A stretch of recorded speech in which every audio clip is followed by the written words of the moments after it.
कभी कभी कहानियां सिर्फ कहानियां नहीं होती, वो आईना होती हैं। हमारे अंदर छिपे डर का, हमारे अनकहे सवालों का और उन जवाबों का जिनका हमें कभी अंदाजा भी नहीं होता। आज हम एक ऐसी ही कहानी की गहराइयों में उतरने वाले हैं। एक ऐसी कहानी जो चुप्पी की चीख से हमें झकझोर कर रख देती है। एक कहानी जो सवालों से नहीं, सन्नाटे से डराती है। जी हाँ, आज हम बात करेंगे उस बेस्ट सेलिंग नॉवेल की जिसने न सिर्फ दुनिया भर के रीडर्स को चौंका दिया, बल्कि सस्पेंस और साइकोलॉजिकल थ्रिलर की परिभाषा ही बदल दी। The silent patient by Alex माइकेलिडीज।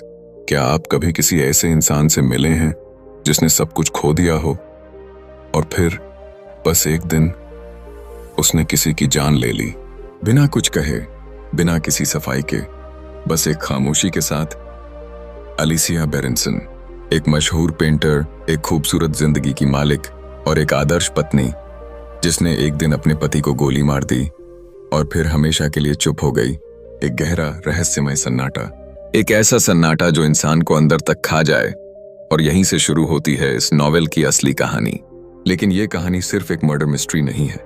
ये कहानी एक ऐसे इंसान की भी है जो अलिसिया की चुप्पी के पीछे छुपे सच को जानने की जिद में अपनी जिंदगी को दांव पर लगा देता है। थियो फेबर, एक फॉरेंसिक साइकोथेरेपिस्ट जो चाहता है अलिसिया को बोलते हुए सुनना हो, पर कभी कभी कुछ आवाजें सिर्फ तब सुनाई देती हैं जब आप अपने अंदर उतरने का साहस रखते हैं। द साइलेंट पेशेंट एक किताब नहीं, एक एहसास है, एक साइकोलॉजिकल मेज है जिसमें हर पन्ना, हर लाइन, हर खामोशी आपको कुछ कहती है। कभी आपने सोचा है कि इंसान कब चुप हो जाता है?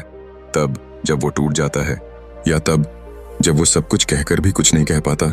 अलिसिया की चुप्पी एक प्रतीक बन जाती है उस ट्रॉमा की, उस बिट्रेयल की, उस लव की जिसने उसे इस हद तक पहुंचा दिया कि बोलना उसे बेवफाई जैसा लगा।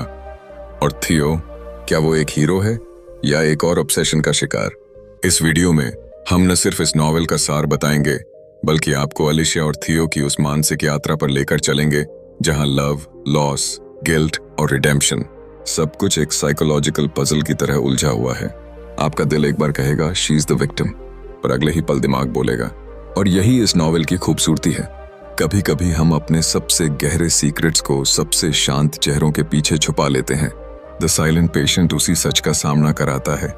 और जब आप इस वीडियो को देखेंगे तो आप भी समझेंगे कि साइलेंस कभी कभी सबसे तेज चीख होती है।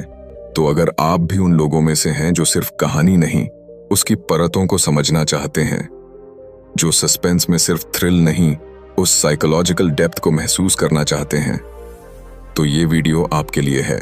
Stay with me till the end, क्योंकि कहानी के हर मोड़ पर कुछ ऐसा छुपा है जो आपका नजरिया बदल सकता है। और हाँ, जब अंत आएगा आप चौंकेंगे, क्योंकि द साइलेंट पेशेंट का एंड एक ऐसा ट्विस्ट है जिसे कोई भूल नहीं सकता। चैप्टर 1, अलिसिया की चुप्पी का रहस्य। कभी कभी कोई कहानी पढ़ना ऐसा होता है जैसे आप किसी की आत्मा को पढ़ रहे हों, उन घावों को महसूस कर रहे हों जिन्हें शब्दों से नहीं बल्कि खामोशी से छिपाया गया हो। और जब वो खामोशी खुद ही एक चीख बन जाए तो कहानी डरावनी नहीं, दिल को चीर देने वाली हो जाती है। लंदन की हलचल से दूर एक खूबसूरत घर है, बड़े बड़े शीशों वाली खिड़कियां, बगीचे में गुलाब और दीवारों पर वो पेंटिंग्स जो अंदर तक उतर जाएं। उसी घर में रहती है अलिसिया बेरेंसन, एक यंग, सक्सेसफुल और इमोशनली इंटेंस पेंटर। उसकी जिंदगी ऊपर से एक फेरी टेल जैसी लगती है। उसका पति गैब्रियल एक फेमस फैशन फोटोग्राफर है। दोनों की दुनिया एक दूसरे में लिपटी हुई है, या कम से कम बाहर से तो ऐसा ही लगता है। लेकिन फिर एक रात सब कुछ बदल जाता है। वो रात जो एक आम सी शाम की तरह शुरू होती है। गैब्रियल काम से लौटता है, दोनों डिनर करने वाले होते हैं, और फिर कुछ ऐसा होता है जो न सिर्फ एक इंसान की जान ले लेता है, बल्कि पूरी दुनिया को स्तब्ध कर देता है। अलिसिया अपने पति को पॉइंट ब्लैंक रेंज से 5 गोलियां मार देती है, और इसके बाद एक शब्द भी नहीं कहती। No explanation, no scream, not even a tear, बस खामोशी। पुलिस आती है, अरेस्ट होता है, पूरा मीडिया दीवाना हो जाता है। सभी न्यूज चैनल्स पर अलिसिया का नाम, एक औरत जिसने अपने प्यार को मारा। पर क्यों, किसी को नहीं पता। हर कोई जवाब चाहता है, पर अलिसिया ने जैसे अपनी जुबान को बंद कर लिया हो। उसने अपने बचाव में कुछ नहीं कहा, अपने गुनाह को छिपाने की कोशिश नहीं की, कोई बयान, कोई गवाही, कुछ भी नहीं। बस एक ब्लैंक फेस और आंखों में ऐसा सन्नाटा जिसमें पूरी दुनिया डूब जाए। अलीशिया की चुप्पी अब एक रहस्य बन चुकी है। वो सिर्फ एक अपराधी नहीं रही, वो अब एक सिंबल है। लोग उसके बारे में बात करते हैं जैसे वो कोई मिथिकल फिगर हो। कोई कहता है वो साइकोटिक है, कोई उसे कोल्ड ब्लडेड किलर मानता है, पर किसी को सच्चाई नहीं पता। और फिर बात आती है उसकी आर्ट की। गैब्रियल की मौत के कुछ समय बाद अलीशिया एक पेंटिंग बनाती है, अपनी सबसे पर्सनल, सबसे डिस्टर्बिंग पेंटिंग, और उसका नाम रखती है अल्सेस्टिस, एक ग्रीक मिथोलॉजी की ट्रेजिक हीरोइन जिसने अपने पति के लिए अपनी जान दे दी थी। और फिर जब उसे जीवन वापस मिला तो वो हमेशा के लिए चुप हो गई। अलीशिया की ये पेंटिंग सिर्फ एक आर्ट पीस नहीं, एक पजल बन जाती है, एक साइलेंट कन्फेशन। अब सोचिए, कौन सी औरत अपने सबसे प्यारे इंसान को इतनी नफरत से मार सकती है और फिर रोने या भागने की जगह इतनी शांति से बैठ जाती है जैसे कुछ हुआ ही ना हो। क्या ये प्यार की चरम सीमा थी या किसी टूटे हुए मन की आखिरी कोशिश? दुनिया उस चुप्पी को समझ नहीं पाई, शायद किसी ने कोशिश ही नहीं की। अलीशिया ने जेल नहीं बल्कि एक सिक्योर साइकियाट्रिक यूनिट में सालों बिताए, जहां उसने किसी थेरेपिस्ट से भी बात नहीं की। हर attempt to connect failed. Silence उसका आर्मर बन चुका था, एक दीवार जिसके पीछे शायद बहुत कुछ छिपा था। ट्रॉमा, बिट्रेयल, लोनलीनेस या कुछ ऐसा जो शब्दों से कहीं ज्यादा भारी था। और यहीं से कहानी मोड़ लेती है, क्योंकि जब कोई खामोश होता है जरूरी नहीं कि उसके पास कहने को कुछ नहीं हो, शायद उसकी चुप्पी ही उसका सबसे बड़ा जवाब होती है। चैप्टर 2, थियो की दिलचस्पी। कभी कभी हम दूसरों को बचाने के चक्कर में खुद अपने अंदर डूबने लगते हैं। हम किसी और की कहानी को सुलझाने के लिए इतने बेचैन हो जाते हैं कि धीरे धीरे वो कहानी हमारी अपनी बन जाती है, हमारी रगों में उतरने लगती है, हमारी सांसों में बस जाती है। थियो फेबर के साथ कुछ ऐसा ही हुआ। वो एक ट्रेन्ड फोरेंसिक साइकोथेरेपिस्ट है, अपने काम में तेज, समाज की नजर में सम्मानित और मानसिक बीमारियों को लेकर बेहद संवेदनशील। लेकिन उसके अंदर कुछ ऐसा था जो बाकी थेरेपिस्ट से अलग था। उसे सिर्फ बीमारी नहीं, उसके पीछे छिपे सच में दिलचस्पी थी। उसे पेशेंट्स के वर्ड्स नहीं, उनकी साइलेंस समझने में रुचि थी। और शायद यही वजह थी कि जब उसने अलीशिया बेरेंसन के केस के बारे में पहली बार सुना, वो अंदर से हिल गया। एक महिला जो अपने पति की हत्या कर चुकी थी और फिर एक शब्द भी नहीं बोली। No defence, no excuse, just silence. Alicia की कहानी थियो के मन में जैसे एक परमानेंट जगह बना लेती है। उसे लगता है कि वो ही है जो उस साइलेंस को तोड़ सकता है, या कम से कम उस खामोशी को समझ सकता है। पर सवाल ये नहीं था कि क्या अलीशिया उसे सुन पाएगी। असली सवाल ये था कि क्या थियो खुद तैयार था अलीशिया के पास जाने के लिए। उसकी अपनी पर्सनल लाइफ उस समय खुद एक पतली डोर पर झूल रही थी। उसकी शादी बिखरने के कगार पर थी।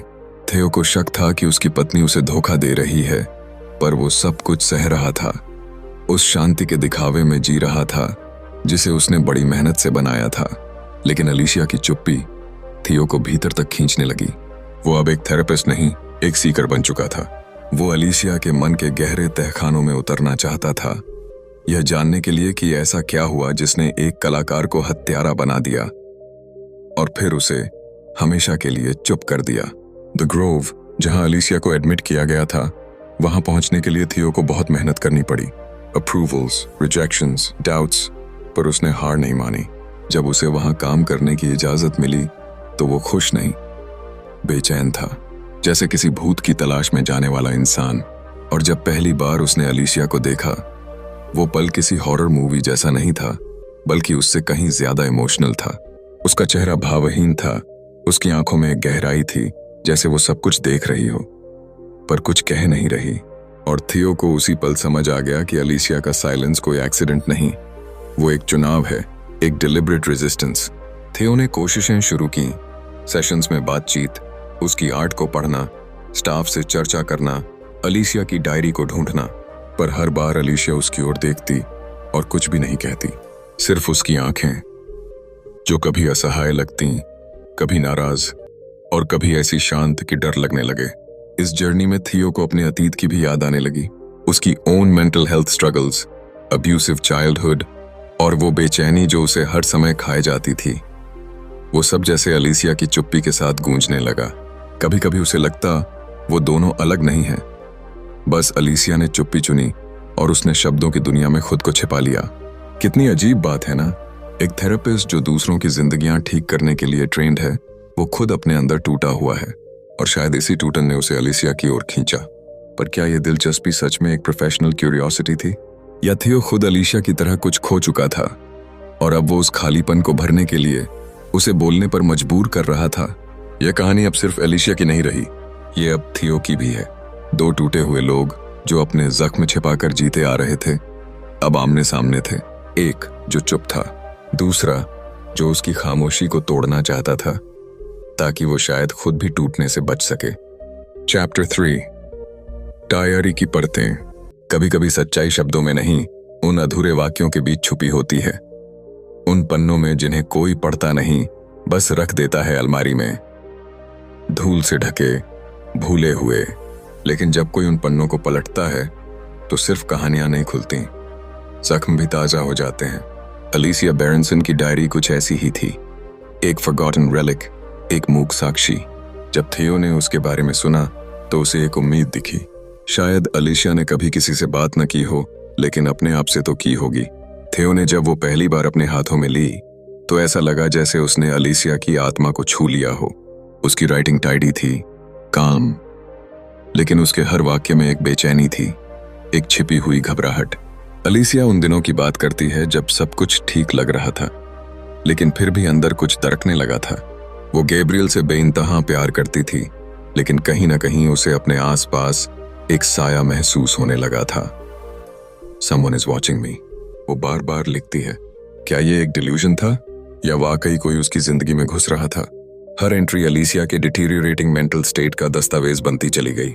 कभी वो नॉर्मल बात करती, गैब्रियल के साथ की छोटी छोटी खुशियां, उसकी पेंटिंग्स, वेदर, और फिर अचानक एक अजीब डर जो उसके भीतर सरसराता रहता, जैसे वो चाहती थी कि कोई उसे समझे, लेकिन वो खुद भी खुद को नहीं समझ पा रही थी। एक दिन वो लिखती है कि गैब्रियल देर से घर लौटा और उसके चेहरे पर कोई अजनबी सी बेचैनी थी।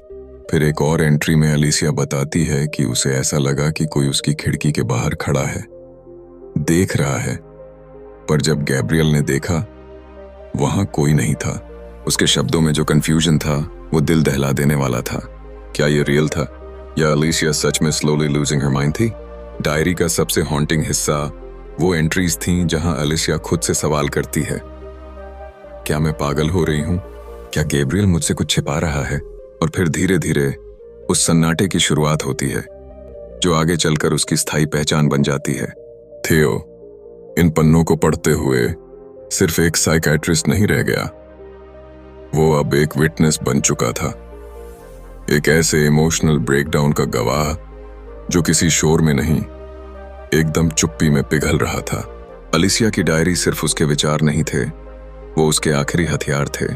जैसे वो जानती थी कि एक दिन कोई इन्हें पढ़ेगा और शायद समझेगा कि वो क्यों टूटी थी, कैसे बिखरी थी और किस दर्द ने उसे बोलने से ज्यादा चुप रहने पर मजबूर कर दिया। और सबसे चौंकाने वाली बात यह थी कि अलीसिया हर बार जिस साए का जिक्र करती थी वो किसी न किसी रूप में थियो से जुड़ता महसूस होने लगता है।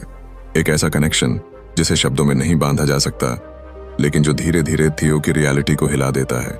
कभी कभी एक इंसान की डायरी उसके सबसे गहरे राजों की चाबी बन जाती है। अलीसिया की डायरी भी कुछ वैसी ही थी, एक जख्मी मन की गूंज जो शब्दों में बदलकर थियो तक पहुंची। चैप्टर 4, अलीसिया का अतीत। हर इंसान की जिंदगी में कुछ ऐसे पल होते हैं जिन्हें वो भूलना चाहता है, लेकिन वो पल उसे अंदर से ऐसा तोड़ देते हैं कि वो ताउम्र उनकी परछाइयों में जीने को मजबूर हो जाता है। अलीसिया बेरेंसन की खामोशी एक दिन में नहीं आई थी, वो किसी अचानक आए तूफान की तरह नहीं थी। वो एक धीमा जहर था जो सालों से उसके अंदर बह रहा था। उसके चेहरे पर जो शांत ठहराव दिखता था, उसके पीछे एक ऐसा अतीत छिपा था जिसे कोई देख नहीं पाया, शायद देखना भी नहीं चाहता था। अलीसिया का बचपन दिखने में एक आम सी मिडिल क्लास ब्रिटिश फैमिली जैसी कहानी, लेकिन असल में वो एक शैटर्ड होम था। उसकी माँ एक नाजुक और भावुक महिला थी जो अपनी ही उदासी में डूबी रहती थी, और उसके पिता एक ऐसे आदमी जो खुद को बहुत बड़ा समझते थे, पर अपनी बेटी की मासूमियत, उसकी भावनाओं और उसकी जरूरतों को कभी स्वीकार नहीं कर पाए। अलीशिया को बचपन से ही ये एहसास दिलाया गया कि वो पर्याप्त नहीं है। एक बार उसकी माँ की कार एक्सीडेंट में मौत हो गई और उस घटना ने अलीशिया को भीतर से तोड़ दिया। लेकिन उससे भी ज्यादा तबाह कर देने वाली बात यह थी कि उसके पिता ने एक दिन उसे सीधे सीधे कह दिया, it should have been you who died, not her. जरा सोचिए, एक छोटी बच्ची को अगर ये सुनने को मिले कि उसके जिंदा रहने को कोई शोक नहीं मानता बल्कि अफसोस मानता है, तो उसकी आत्मा में कितनी गहरी दरार पड़ती होगी। अलीशिया ने अपने भीतर छुपाकर उस दर्द को ईयर्स तक जिया। उसने सीखा चुप रहना, सहना और मुस्कुराना, जबकि अंदर सब बिखर रहा था, लेकिन वो टूटती रही लगातार। कला ही उसका एकमात्र रास्ता बन गई। पेंट ब्रशेस ने वो सब कह दिया जो उसकी जुबान कभी नहीं कह पाई। हर कैनवस, हर रंग एक दबी हुई चीख थी। उसने गैब्रियल से शादी की, ये सोचकर कि अब शायद वो उस अंधेरे से निकल जाएगी। गैब्रियल ने उसे प्यार दिया, उसे चाहा, लेकिन शायद वो उसकी रूह के घावों को कभी पूरी तरह समझ नहीं पाया। या शायद अलीशिया ने कभी चाहा ही नहीं कि वो समझे, क्योंकि जब आप बार बार अस्वीकार किए गए हों तो एक्सेप्टेंस पर भरोसा करना आसान नहीं होता। अलीशिया अपने आर्ट में खुद को खोती रही। वो पेंटिंग करती थी जैसे कोई दवा ले रहा हो, अपने जख्मों को कंट्रोल में रखने की कोशिश। लेकिन जख्म जितने पुराने हों उतनी ही तेजी से वापस उभरते हैं, और अलीशिया के केस में वो जख्म एक बार फिर सर उठाने लगे थे। उसे फिर से वही शैडोज दिखने लगी, वही खिड़की के बाहर कोई खड़ा है, वही डर, वही घुटन। पर इस बार फर्क था। इस बार वो खुद को फिर से खोना नहीं चाहती थी, लेकिन ऐसा लगता था जैसे उसका अतीत उसके वर्तमान को निगलने आया हो। और अलीशिया अकेली थी, हमेशा की तरह। उसने एक बार खुदकुशी की कोशिश की थी। शायद ये उसका तरीका था दुनिया को चुपचाप अलविदा कहने का, उस बोझ को उतार फेंकने का जो किसी ने उसकी पीठ पर रखा था। लेकिन तब वो बचा ली गई, जिंदा रह गई, और शायद यहीं उसने खुद से वो वादा किया था कि अब वो कभी भी टूटकर सबके सामने नहीं गिरेगी। वो चुप हो जाएगी, और जब जिंदगी उसे फिर चोट पहुंचाएगी तब वो रोएगी नहीं, वो एक पेंटिंग बनाएगी या शायद एक गोली चलाएगी। अलीशिया का अतीत उसकी खामोशी की कुंजी है। उस साइलेंस के पीछे एक ऐसी लड़की छुपी है जिसने बचपन में वो सब खोया जो उसे मजबूत बना सकता था। एक सुरक्षित घर, एक पिता की मुस्कान, और ये यकीन कि उसकी मौजूदगी मायने रखती है। कई बार हम किसी इंसान के आज को देखकर उसकी सच्चाई को समझने की कोशिश करते हैं, लेकिन जब तक हम उसके अतीत में झांक कर ये ना समझें कि वो आज तक जिंदा कैसे है, हम कभी उसका सच नहीं जान सकते। अलीशिया का सच सिर्फ एक मर्डर नहीं है, उसका सच वो छोटी बच्ची है जो अपने पापा से एक बार प्यार भरा शब्द सुनना चाहती थी, और जिसकी खामोशी दरअसल एक लाइफ लॉन्ग स्क्रीम थी, एक ऐसे जख्म की गूंज जिसे कोई सुन नहीं सका। चैप्टर 5, थियो का जुनून और उलझन। कभी कभी किसी को समझने की कोशिश में हम खुद को खो बैठते हैं। हम ये सोचते हैं कि हम किसी और की जख्मों की मरम्मत कर रहे हैं, लेकिन धीरे धीरे उन जख्मों के आईने में अपनी ही दरारें दिखने लगती हैं। थियो फाबर का सफर भी कुछ ऐसा ही था। अलीशिया की खामोशी जिसने पूरी दुनिया को चौंका दिया था, वो थियो के लिए एक मिस्ट्री नहीं बल्कि एक ऑब्सेशन बन चुकी थी। दिन रात, उठते बैठते, हर बातचीत, हर थकान, सब कुछ उसी एक सवाल में बदलता जा रहा था। Why did she do it? Why is she silent? शुरुआत में वो खुद को एक प्रोफेशनल की तरह पेश करता रहा, काम, कंपोज्ड, क्लिनिकल। लेकिन वक्त के साथ उसकी कोशिशें अलीशिया को हील करने की प्रक्रिया से बाहर आकर एक पर्सनल जर्नी बन गईं, और शायद वो इस बात को खुद भी पूरी तरह नहीं समझ पा रहा था। अलीशिया की डायरी पढ़ते हुए, उसके अतीत में उतरते हुए, थियो को लगने लगा कि दोनों की पीड़ा कहीं ना कहीं एक जैसी है। उसका अपना बचपन भी तो दर्द से ही पला बड़ा था। अब्यूसिव फादर, एक डरपोक माँ, और एक ऐसा घर जिसमें मौन का मतलब था डर और शांति का मतलब था खतरा। वो जख्म जो समय के साथ दब चुके थे, अलीशिया की खामोशी ने जैसे फिर से जगा दिए। इस सारे प्रोसेस के दौरान थियो की पर्सनल लाइफ धीरे धीरे चटकने लगी। वो अपनी पत्नी कैथी को लेकर बेचैन रहने लगा। उसके मोबाइल में आने वाली मैसेजेस, लेट नाइट कॉल्स, और वो नजरों की शिफ्टिंग जो अब थियो को फेमिलियर लगने लगी थी। शक का एक बीज उसके दिल में उतर चुका था, और जेलसी ने धीरे धीरे उसकी सोच पर कब्जा कर लिया। अब एक अजीब सी पैरेलल चल रही थी, अलीशिया का ट्रॉमा और थियो का वर्तमान। एक ने अपने प्यार को हमेशा के लिए खो दिया, दूसरी तरफ थियो अपने प्यार को खोने के डर में घुलता जा रहा था। लेकिन दोनों में एक चीज समान थी, कंट्रोल खोने का डर।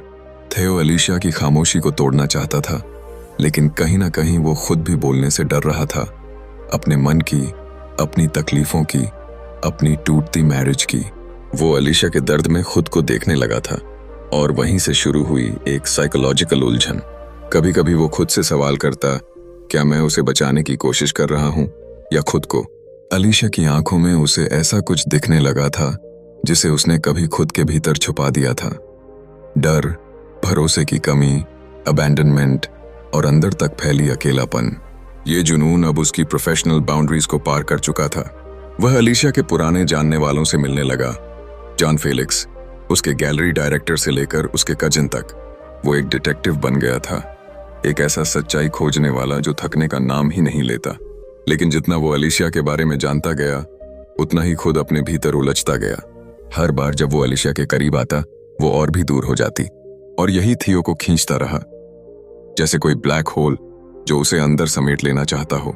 उसकी नींदें कम होने लगी थीं, सोचने की क्लैरिटी धुंधली पड़ रही थी, और अब वो ये भी नहीं समझ पा रहा था कि वो क्या खोज रहा है, अलीशिया की सच्चाई या अपनी। थियो की आंखों में अब वो तेजी नहीं रही जो एक थेरेपिस्ट की होनी चाहिए। उसमें बेचैनी थी, टूटन थी, और एक बेहद गहरा डर, कहीं वो उसी जाल में ना फंस जाए जिसे वो अलीशिया से बाहर निकालना चाहता था। और सबसे बड़ा सवाल ये था, क्या थियो अलीशिया को ठीक कर रहा है, या अलीशिया उसकी हकीकत को धीरे धीरे उजागर कर रही है? चैप्टर 6, डायरी में छुपा सच। कभी कभी एक चुप्पी सालों का सच छुपाए बैठी होती है, और जब वो सच बाहर आता है तो सिर्फ रिश्ते नहीं टूटते, बल्कि इंसान की पहचान भी दरकने लगती है। अलीशिया बेरेंसन की डायरी भी कुछ ऐसा ही राज अपने भीतर संजोए हुए थी। एक ऐसा सच जो किसी की जिंदगी की दीवारों को भीतर से खोखला कर रहा था। थियो जब अलीशिया की डायरी पढ़ रहा था तो शुरुआत में वो बस एक ऑब्जर्वर था, लेकिन जैसे जैसे वो पन्ने पलटते गया, उसे ये महसूस हुआ कि हर शब्द किसी स्क्रीम की तरह है। वो चीख जो कभी जुबान पर नहीं आई, मगर हर लाइन में धड़क रही थी। अलीशिया ने अपनी पेंटिंग से ज्यादा साफ शब्दों में अपने दिल का हाल यहाँ लिखा था। वो लिखती है एक शैडो फिगर के बारे में, एक आदमी जो कई रातों से उसके घर के आसपास घूम रहा था। खिड़की के बाहर खड़े रहकर उसे घूरना, रात के अंधेरे में अजीब सी आहटें, दरवाजे का अपने आप खुलना बंद होना, वो सब बातें जिन्हें कोई साइकोटिक डिल्यूजन कह देता, अलीशिया ने गंभीरता से महसूस किया था। वो डरती नहीं थी, वो सावधान हो रही थी। उसका सिक्स्थ सेंस चीख चीख कर कह रहा था, कोई है, कोई जो सिर्फ उसे देख नहीं रहा, बल्कि उसके वजूद को मिटाने की योजना बना रहा है। डायरी के हर एंट्री के साथ अलीशिया की बेचैनी बढ़ती जाती है। एक समय ऐसा आता है जब वो खुद पर शक करने लगती है, क्या ये सब उसकी कल्पना है? क्या वो वाकई पागल हो रही है, या फिर वो शैडो फिगर सच में मौजूद है, बस दुनिया को दिख नहीं रहा? और फिर अचानक एक शॉकिंग रेवलेशन। एक दिन अलीशिया अपने घर लौटती है और उसे लगता है कि कोई उसके स्टूडियो में घुसा है। उसकी पेंट ब्रशेस की प्लेसमेंट बदली हुई है, कैनवस पर हल्के फिंगर मार्क्स हैं, जैसे कोई उसे छू कर गया हो। और उसके बाद गैब्रियल के साथ एक बातचीत जो उसकी जिंदगी का सबसे बड़ा टर्निंग पॉइंट बनती है। गैब्रियल उससे धीरे धीरे दूर हो रहा था, एक सटल कोल्डनेस जो अलीशिया की नजर से बच नहीं पाई। और तभी अलीशिया की डायरी में एक ऐसा पैसेज आता है जो पूरे नैरेटिव को बदल देता है। वो लिखती है, गैब्रियल, वो इंसान जिसे अलीशिया ने अपनी पूरी आत्मा से चाहा था, अब उसके भीतर डर पैदा कर रहा था। ये वही दौर था जब अलीशिया ने अपनी पेंटिंग अल्सेस्टिस बनाई थी, ग्रीक मिथोलॉजी से प्रेरित, जहां एक औरत अपने पति के लिए मर जाती है और बाद में चुप रहकर लौटती है। वो पेंटिंग सिर्फ एक आर्ट पीस नहीं थी, वो एक भविष्यवाणी थी, एक सच्चाई का मूक इजहार। थियो के लिए अब ये सिर्फ अलीशिया की डायरी नहीं थी, ये एक क्राइम सीन का ब्लूप्रिंट बन चुकी थी। हर शब्द, हर इमोशन, हर डर किसी गहरे षड्यंत्र की ओर इशारा कर रहा था। और फिर वो एंट्री आती है जिसे पढ़कर थियो के पैरों तले जमीन खिसक जाती है। अलीशिया ने साफ साफ लिखा था कि उसने एक बार उस अजनबी को अपने घर के अंदर देखा। वो अब उसके सपनों का हिस्सा नहीं रहा था, वो अब उसकी हकीकत बन चुका था। अब कहानी एक साइकोलॉजिकल थ्रिलर से कुछ और बन चुकी थी, एक इमोशनल मेज जिसमें सच और झूठ के बीच की दीवार इतनी पतली थी कि हर पल वो गिरने को तैयार थी। थियो जानता था कि डायरी का ये सच सिर्फ अलीशिया के दर्द को नहीं खोल रहा, बल्कि शायद उसके अपने अतीत से भी किसी इनविजिबल धागे से जुड़ा है। और सबसे खौफनाक बात यह थी कि अलीशिया की चुप्पी अब सिर्फ ट्रॉमा नहीं थी, वो एक कैलकुलेटेड साइलेंस थी, कुछ ऐसा जो वो पूरी दुनिया को दिखाना चाहती थी, लेकिन अपने शब्दों से नहीं, अपनी आंखों, अपनी आर्ट और अब अपनी डायरी से। चैप्टर 7, अंतिम कबूलनामा और न्याय। हर कहानी का एक अंत होता है, लेकिन कुछ अंत ऐसे होते हैं जो खत्म होकर भी मन में गूंजते रहते हैं। अलीशिया की चुप्पी, उसकी पेंटिंग्स और उसकी डायरी, ये सब बस एक धुंध की तरह थे जिसके पार का दृश्य कोई समझ नहीं पा रहा था। लेकिन जैसे ही अलीशिया का आखिरी कबूलनामा सामने आया, हर परत उतरने लगी और उसके पीछे छुपी सच्चाई ने हर किसी की आत्मा को झकझोर दिया। थियो, जो अब तक खुद को अलीशिया का मददगार मानता रहा था, एक ऐसा थेरेपिस्ट जो उसे उसकी चुप्पी से बाहर निकालने आया है, वो अब उस राह पर पहुंच चुका था जहां उसे खुद अपने अंदर झांकना पड़ा। और वहां उसे मिला वो चेहरा जिससे वो भागता रहा था। अलीशिया की डायरी का आखिरी हिस्सा एक खामोश तूफान की तरह था। उसने लिखा, उस रात जब गैब्रियल की हत्या हुई, उससे कुछ घंटे पहले क्या हुआ था। वो शैडो फिगर जिसे अलीशिया कई रातों से महसूस कर रही थी, वो कोई और नहीं बल्कि खुद थियो था। यस, थियो फेबर, जो अपनी क्यूरियोसिटी और ऑब्सेशन में बुरी तरह डूब चुका था, वो उस रात अलीशिया के घर में घुसा था। उसके भीतर का टूटा हुआ इंसान, जो अपनी पत्नी कैथी के अफेयर से बिखर चुका था, उसे अलीशिया के दर्द में अपना ही प्रतिबिंब नजर आने लगा था। और यही साइकोलॉजिकल ओवरलैप उसे वहां खींच लाया, उस मोड़ पर जहां उसने अलीशिया और गैब्रियल की दुनिया को तोड़ दिया। थियो ने अलीशिया और गैब्रियल को बांध कर रखा, अलीशिया को यह यकीन दिलाने के लिए कि वो सिर्फ एक डराने वाला चोर है, लेकिन असल में ये सब सिर्फ एक ट्विस्टेड रिवेंज प्लान था। दुनिया पर, खुद पर, रिश्तों पर। उसने गैब्रियल को एक मौका दिया, अपने आप को बचाओ या अलीशिया को, और गैब्रियल ने अलीशिया को मरने के लिए छोड़ दिया। अलीशिया के भीतर कुछ उस क्षण टूट गया। वो प्यार जो उसने गैब्रियल को एकदम प्योर सोल से दिया था, वो अब गहराई में जाकर सड़ चुका था। और फिर जैसे कोई मशीन जिसमें अब इंसानियत नहीं बची हो, अलीशिया ने वो किया जो किसी ने नहीं सोचा था। उसने गैब्रियल को गोली मार दी। एक तरह से उसने खुद को भी उसी पल मार डाला। लेकिन वो चुप क्यों रही? क्यों नहीं बताया दुनिया को कि असल दोषी कौन था? क्यों नहीं चिल्लाई, रोई या खुद को बचाने की कोशिश की? क्योंकि अब उसके भीतर बोलने को कुछ बचा ही नहीं था। गैब्रियल के बिट्रेयल और थियो की घुसपैठ, दोनों ने मिलकर उसके वजूद को इतनी गहराई से तोड़ दिया था कि वो अब शब्दों में समाने लायक नहीं रहा। उसने पेंटिंग के जरिए, डायरी के जरिए हर तरह से अपनी सच्चाई को छुपाया, ताकि सही वक्त आने पर वो उजागर हो। और वो सही वक्त तब आया जब थियो ने अलीशिया की डायरी को पढ़ा और खुद को पहली बार सच में देखा। उसने सब कुछ उजागर होते देखा, जैसे किसी ब्रोकन मिरर में अपना रिफ्लेक्शन टूटता हुआ दिखाई देता है। अलीशिया ने डायरी में ये सब लिखने के बाद खुद को ड्रग्स से बेहोश कर लिया, ताकि अगर थियो उसे पढ़े तो पूरी सच्चाई से टकराए। और जब वो सामने आई तो कोई बच नहीं पाया। थियो की जिंदगी, जो अब तक कंट्रोल में लगती थी, वो भर भरा कर गिर चुकी थी।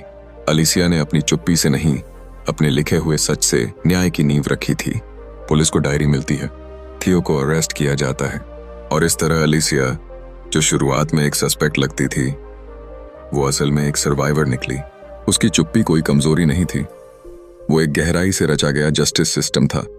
ऐसा सिस्टम जो शब्दों से नहीं, आत्मा की गवाही से काम करता है।